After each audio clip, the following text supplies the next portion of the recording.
Important. Vivaldi wrote for the voice as he did for strings. Okay, so in this case, I nostri affetti sono. You have a lot of doubles, but it's not staccato or battuto. It's détaché, which means that you change the bow, but it's always attached to the string. 3 flat accent. I nostri affetti sono. One more time. Nostri affetti. No consonant at the end of the syllable. Nostri affetti. No.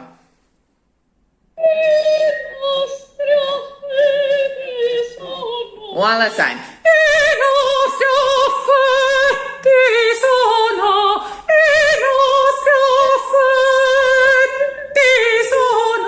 When you have finished the vowel, then you can sing the consonant.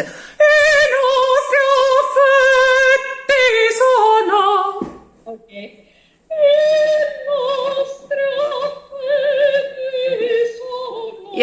Yeah.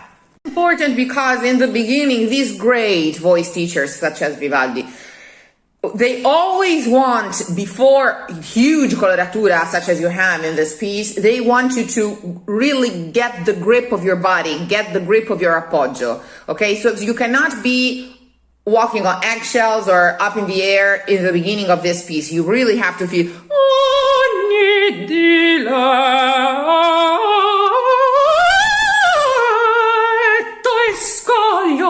You really have to feel the girth, the depth, the width, okay? Everything that's open and wide spread, okay? To get a good grip of yourself for the coloratura that's coming. Otherwise, you'll be all up in the air.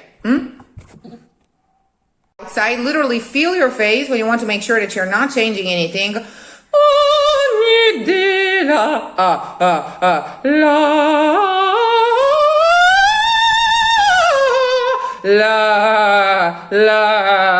Like not a movement, not even in the expression of the eyes, nothing.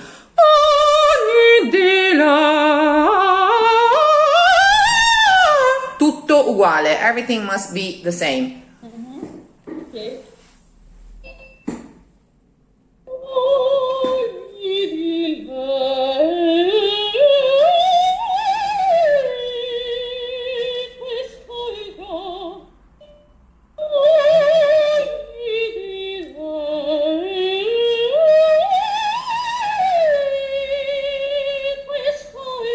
Better.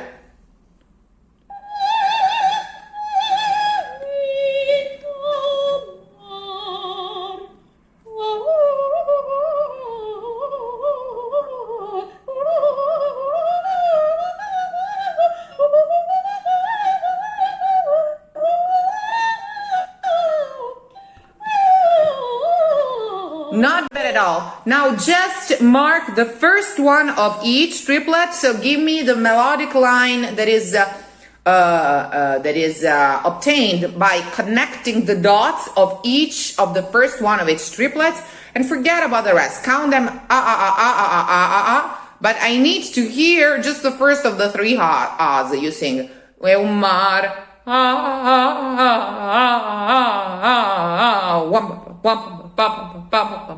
One bounce, or better, one beat, 2 bounces. They have to be there, they have to be thought of, but not as much heard. You were saying? Yeah, that doesn't mean, of course, giving more air to the first one, because then No. I never try to control you mean more appoggio, like a stroke. No. Just in your mind, it has to be some sort of a sharper vowel, like as if you have one flash of light, and then the 2 other ones are just reflections of that.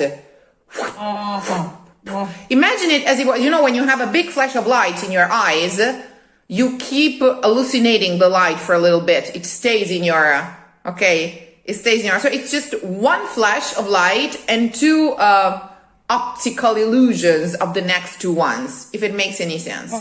Okay? Yeah.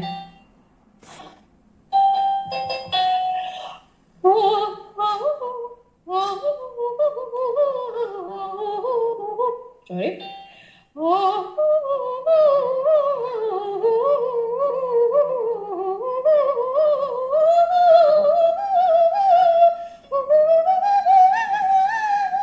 Absolutely legato.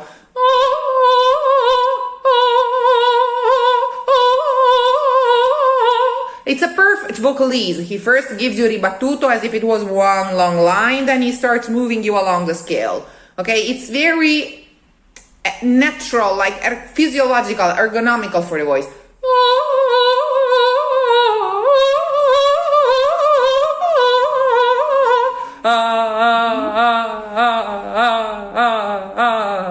One real one, two shadows. One flash, two illusions. Legato. Don't go with the staccato till you. I know that's your way to go, but try to do it in the opposite. Legatissimo.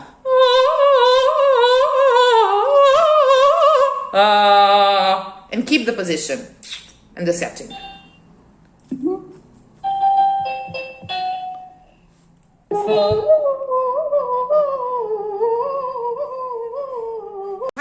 You have to be sure where you fall. You have seen the vowel, you have heard it in your mind, you have sung it in your mind, forget about it.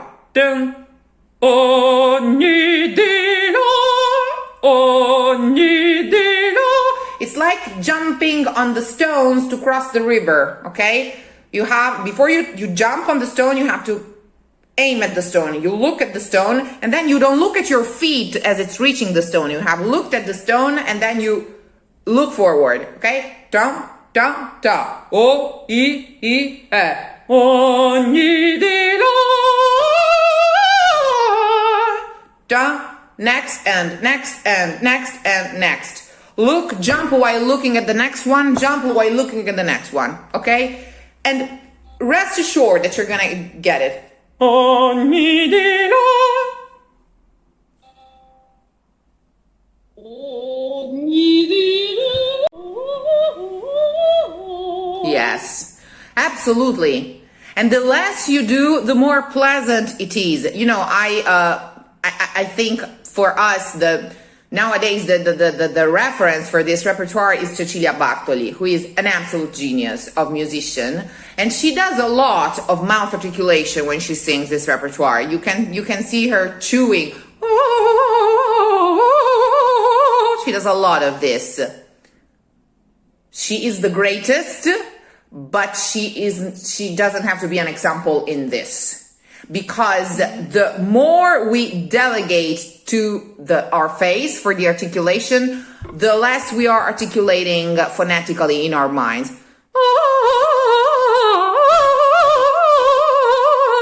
Now you were pretty much immobile and it sounded great. You looked great, it sounded great, it was necessarily articulated in here. Okay? And that's the way to go. One last time, this coloratura. Ever getting distracted from it. Like top to bottom, one last time, captured by your vision, you have to be like this. Top to bottom, like not do anything, not wander with your eyes for a second. It's going to take a lot of concentration to be done correctly. But like without wandering with your eyes, without changing the face, the shape of your face, without judging yourself, like not even for a second. It's not functional to singing. No judging ever. And if you do it live, like when you're singing for someone, audition, concert, whatever, that's the end of the piece. Nobody cares, not even you should care about what you think of yourself. It's a narration that is not functional to singing in any possible way. You have to stand still, receive, and look ahead. That's all that is requested from you. Okay? Yeah. Like top to bottom, once. Point is that whenever we judge ourselves, like who doesn't do it? We all do it, okay? And it's so hard to get rid of this attitude, but it's so important because most of the times when we do something wrong and we just give in to the temptation of eye rolling at ourselves, or you know what I mean. And sometimes if we don't lose that habit, we're going to end up doing it in public, okay? How many times, if you do something wrong in public, you will go to yourself, Never, never, because it's not the audience business if you're judging yourself, if you think of yourself that you're dumb and so on. But that habit has to be gotten rid of, has to be lost when you are training. No judgment ever, not functional, not professional, not helpful, absolutely pointless, waste of time. When you don't know something, you stop yourself. If you cannot recall it, either you make a note to yourself to go check it later, or you just stop yourself, go to the score, see whatever you could not remember, keep going. No judgment, okay? A performance of a professional singer has to be like by default, it's your professional duty to be judgment free.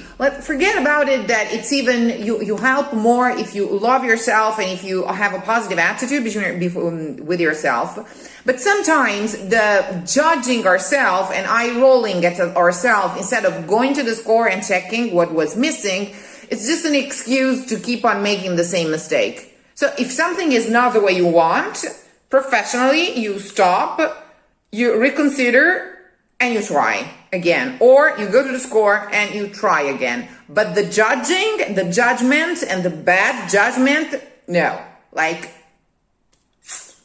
garbage, forever, okay? Out of the question. Not contemplated, not helpful, not professional, not tolerable. Va bene?